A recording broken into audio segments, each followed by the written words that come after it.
ঘুরতে ঘুরতে আমি প্রিয়াঙ্কা চলে এসেছি কোচবিহার লোকসভা কেন্দ্রে। আর কোচবিহার অর্থাৎ এক ইতিহাসের সাক্ষী, এক গৌরবের সাক্ষী।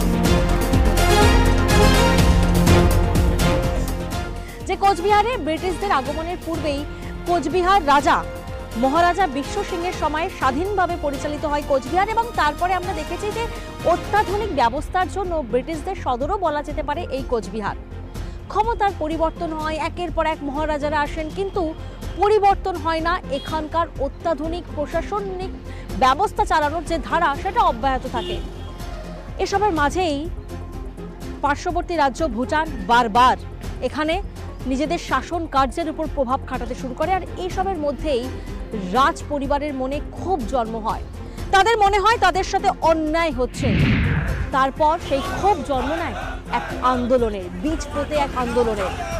সেই আন্দোলন পৃথক রাজ্যের দাবিতে আন্দোলন।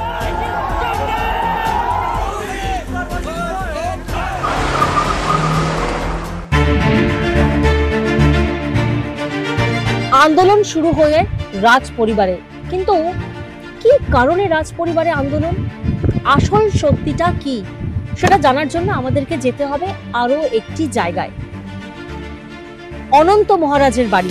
চলুন।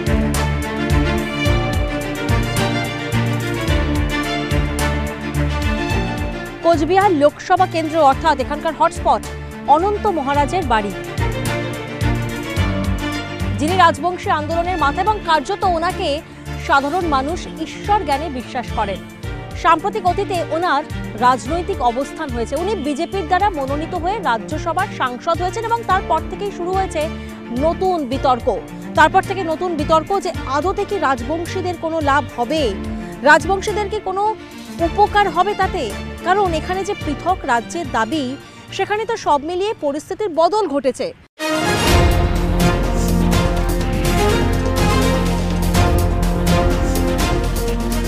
পুলিশের খাতায় তিনি ফেরার হয়ে যান, আর তারপর তিনি প্রকাশ্যে আসেন জামিন নিয়ে। তিনি বংশীবদন বর্মন, ওনার বাড়িতে এই মুহূর্তে আমরা আছি। বংশীদা বাড়িতে আছেন? বংশীদার সাথে কথা বলবো, কারণ ওনার বিরুদ্ধে অভিযোগ উঠেছিল। পরে ইনি, নমস্কার দাদা, পরে ইনি রাজবংশী বোর্ডের মাথাও হন রাজ্য সরকারের, অর্থাৎ রাজবংশী ডেভেলপমেন্ট অ্যান্ড কালচারাল বোর্ডের ভাইস চেয়ারম্যানও হন। ভাষার স্বীকৃতির দাবিও তিনি করেন। বংশীদা, এই মুহূর্তে আপনার থেকে জানতে চাইব যে এই যে একদিকে যেমন পৃথক রাজ্যের দাবি, পৃথক কেন্দ্রশাসিত অঞ্চলের দাবি, অনন্ত মহারাজ তিনি তো সাংসদ হলেন, সাংসদ হওয়ার পর কাজের কাজ কি কিছু হলো তাহলে?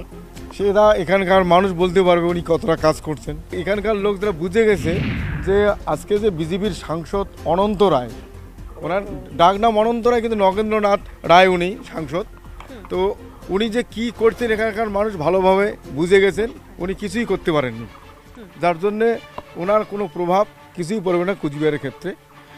অনন্ত রায় যা কিছু করছে এখানকার মানুষ বুঝে গেছে উনি ব্যক্তিগত হওয়ার জন্যই করছে, এখানকার জনগোষ্ঠীর জন্য উনি কিছুই করেননি। এখানে উনি যে গাড়ি বাড়ি বা রাজবাড়ি রাজপ্রাসাদ করলেন সব নিজের জন্য, কোচবিহারের মানুষের জন্য বা রাজবংশী মানুষের জন্য উনি এতটুকু কিচ্ছু করেননি। আর উনি যে আন্দোলন কাকে বলে সেটাও উনি জানেন না। 2005 সালে বামফ্রন্ট পিরিয়ডে আমরা 86 ঘন্টা আমরণ অনশন করেছিলাম।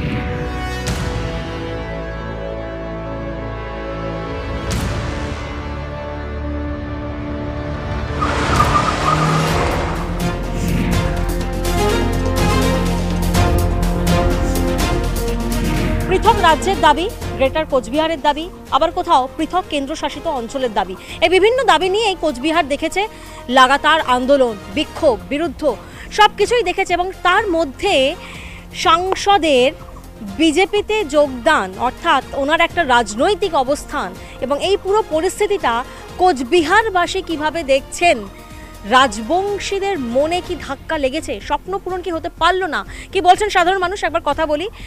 দাদা, কোথাও না কোথাও কি আপনাদের স্বপ্ন পূরণে একটা ধাক্কা খেলো? সে তো অবশ্যই।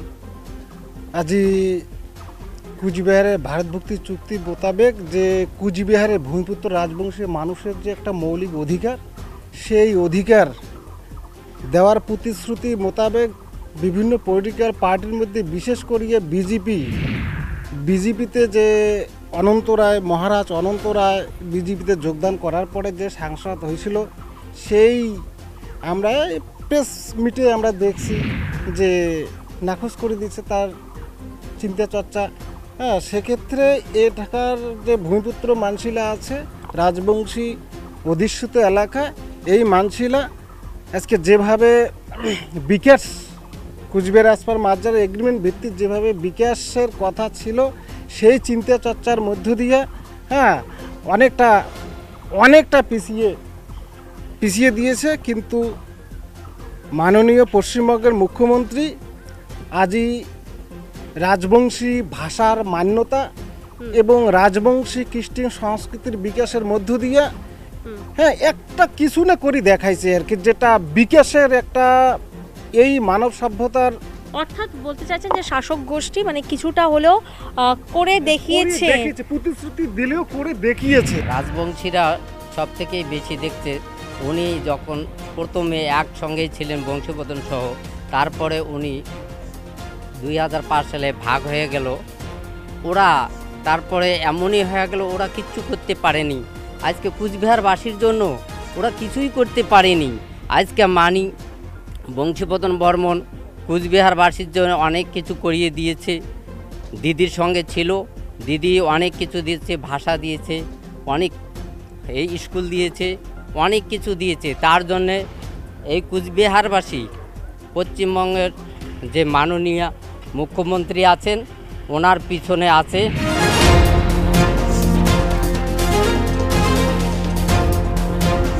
কোচবিহার লোকসভা কেন্দ্র আমরা ঘুরতে ঘুরতে সাধারণ মানুষের সাথে কথা বলছি। কাকা কাজ করছে এখানে দেখছি। কাকা কেমন আছো? না, আছি, ভালোই আছি। ভালো আছো? কোনো সমস্যা, কোনো অভিযোগ?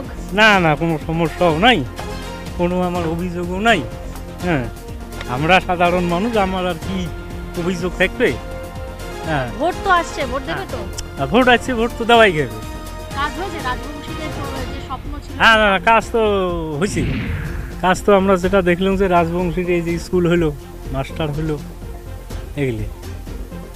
হ্যাঁ, এবার মমতা মোটামুটি কাজ তো ভালোই করলে।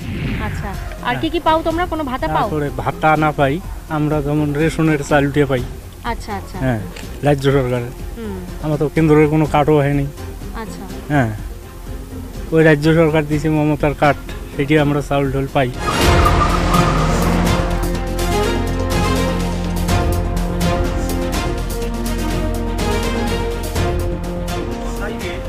কাকা কেমন ভোটের হাওয়া এখানে? আমরা মোটামুটি আছি, ভালোই আছি, এমন খারাপ না। এখানে দেখি বিজেপি আর তৃণমূলের আবহাওয়া তো দেখতেইছি, এই পাশ থেকে ওপাশ, ওপাশ থেকে ওপাশ, এরাই কিন্তু করতেছে, আর কিন্তু আদার্স কেউ থাকে না।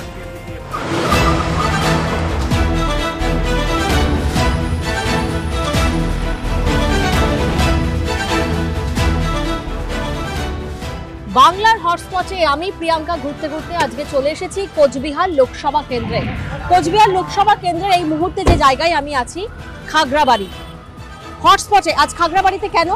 কারণ এই সেই জায়গা যেখানে 2005 সালের 20শে সেপ্টেম্বর ঘটে যায় এক ভয়াবহ ঘটনা।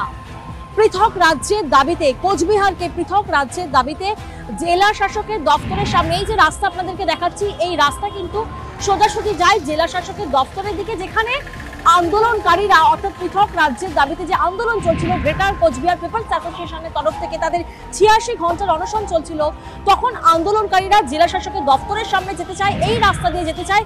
পুলিশ আগে থেকেই একটা আঁচ পেয়ে গিয়েছিল যে বড়সড় গন্ডগোল ঘটতে পারে। সেই গন্ডগোলের আঁচ পেয়ে বিশাল পুলিশ বাহিনী মোতায়েন করা হয়, বিভিন্ন জেলা থেকে আনা হয় পুলিশ, আর তারপরে আটকানোর চেষ্টা হয় এই জায়গায়।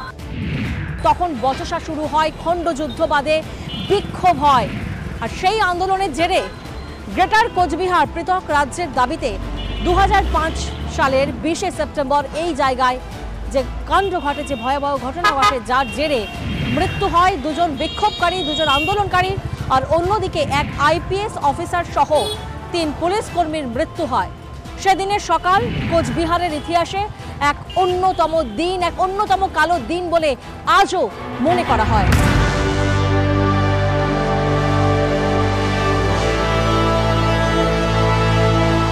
দাদা, প্রথমেই আপনার সাথে কথা বলবো, কি হয়েছিল সেই দিন? সেই দিন 2005 সালে 20শে সেপ্টেম্বর আমরা আমার অধিকার প্রতিষ্ঠার বাদে আমরা আমার পরিচয় চাওয়ার বাদে ভারত গভর্নমেন্টও অ্যাপ্লাই করছি যে আমরা কায় কি আমার পরিচয় ক্লিয়ার করা হোক। আমরা পশ্চিমবঙ্গ জেলা রাজ্যবাসী না আমার কুচবিহার রাজ্যবাসী, এই আইডেন্টিফাই আমার করার জন্যে আমরা আমরণ অনশন করছিলাম। সেই সময় বামফ্রন্ট গভর্নমেন্ট আমার এই অনশন আন্দোলনও বিভিন্ন জায়গা বেড়া দিয়ে আটকে দেওয়ার ফলে আমরা এটুকুনা বসে যাই। ভেটাগুড়ি থাকিয়া প্রান্তিক বাজার পর্যন্ত লক্ষ লক্ষ মানুষ এই আন্দোলনত সমবেত হয়েছিল। এখন কেমন আছেন আপনারা? অনেক রাজনৈতিক লিডার রাজবংশী নামে প্রতিশ্রুতি দিচ্ছে এবং বিভিন্ন সময় বিভিন্ন